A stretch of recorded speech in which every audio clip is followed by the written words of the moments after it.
દેર આયે પર દુરસ્ત આયે, આ કહેવત છે તંત્રની કામગીરી પર હંમેશા માટે સાચી પડે છે। કારણ કે કોઈ પણ પ્રકારની દુર્ઘટના થાય ત્યારબાદ તંત્ર જાગે છે ને યોગ્ય પગલાઓ લે છે।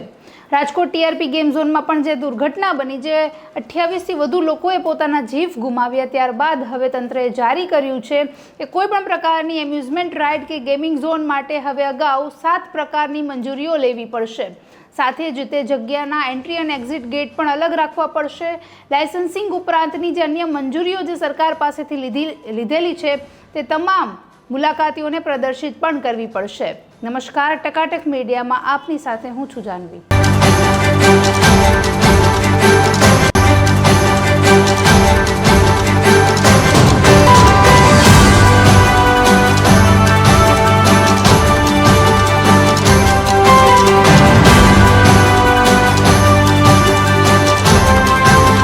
રાજ્ય સરકારના ગૃહ વિભાગે amusement rides and gaming zone safety 2024ના નિયમો છે તેમને ડ્રાફ્ટ કરી અને એમની જ ઓનલાઈન વેબસાઇટ પર મૂક્યા છે। તેમાં લોકો માટે પણ સૂચનો અને જે વાંધા સૂચનો હોય તે માટે વેબસાઇટ ઓપન રાખવામાં આવી છે। 25મી જૂન પછી વાંધા સૂચનો મેળવ્યા બાદ એ જે ડ્રાફ્ટ છે તેને નિયમોમાં પરિવર્તિત કરવામાં આવશે। આ ડ્રાફ્ટમાં રજૂ કરાયેલા તમામ જે નિયમો છે તે ગેમિંગ ઝોન અને એમ્યુઝમેન્ટ રાઇડ માટેના છે। હવે સંચાલકોએ પણ ઘણી બધી પ્રકારની મંજૂરીઓ લેવી પડશે અને સમય મર્યાદા પણ નિશ્ચિત કરવી પડશે। જે ગેમિંગ ઝોન અને જે એમ્યુઝમેન્ટ રાઇડ ચાલે છે તેમાં વ્યક્તિઓને બેસાડવાની પણ જે કેપેસિટી છે એ અગાઉથી ફિક્સ કરવામાં આવશે।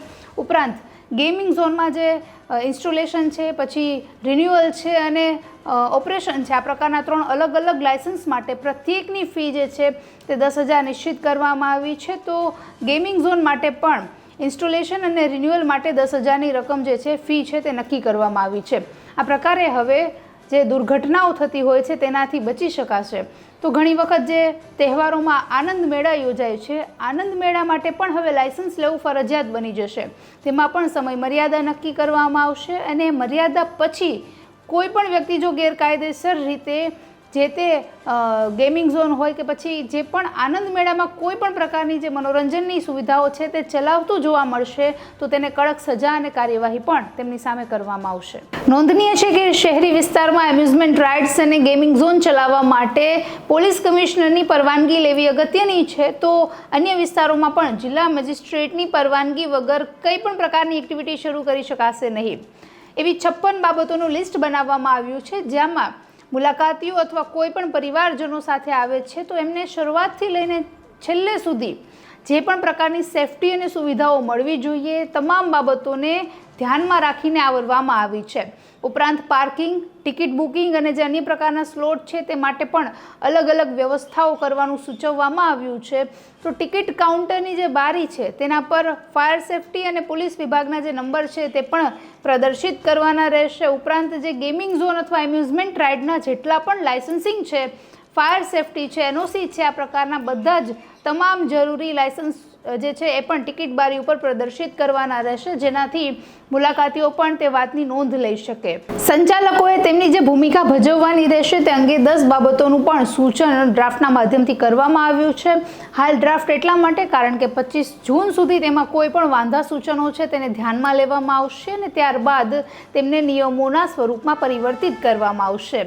જેમાં બતાવ્યા અનુસાર સંચાલકોએ હવે ફરજિયાત વીમો લેવો પડશે। ઉપરાંત કોઈ પણ રાઇડ છે તેને મંજૂરી વગર ચાલુ નહીં કરી શકાય। એ રાઇડ્સમાં જો અકસ્માત જેવા કિસ્સાઓ બને છે તો તાત્કાલિક જ એ રાઇડની માન્યતા છે તેને રદ કરવામાં આવશે અને ફરીથી લાયસન્સિંગ માટેની જે પ્રક્રિયા છે તેમને શરૂ કરવી પડશે। ઉપરાંત સીસીટીવી સર્વેલન્સ ત્યાં જોશે અને 1 મહિના સુધીના જે સીસીટીવીની ફૂટેજ છે તે લોકોએ સાચવવાની રહેશે। જે ઇન્સ્ટોલેશન છે ત્યારબાદ સુપરવિઝન છે તેના માટે એક અલગ વ્યક્તિની નિયુક્તિ કરવી પડશે। ઉપરાંત બિલિંગ કાઉન્ટર હોય કે પછી પાર્કિંગ વ્યવસ્થા હોય તેમાં બધી પ્રકારની સગવડ જણાય અને જળવાય તે પ્રકારની વ્યવસ્થાઓ ઊભી કરવી પડશે। ગેમિંગ ઝોન હોય કે પછી એમ્યુઝમેન્ટ રાઇડ્સ હોય ત્યાં ફાયર સેફટી અને ઇલેક્ટ્રિકલ સેફટી રાખવી ખૂબ જ જરૂરી બનશે, ફરજિયાત બનશે।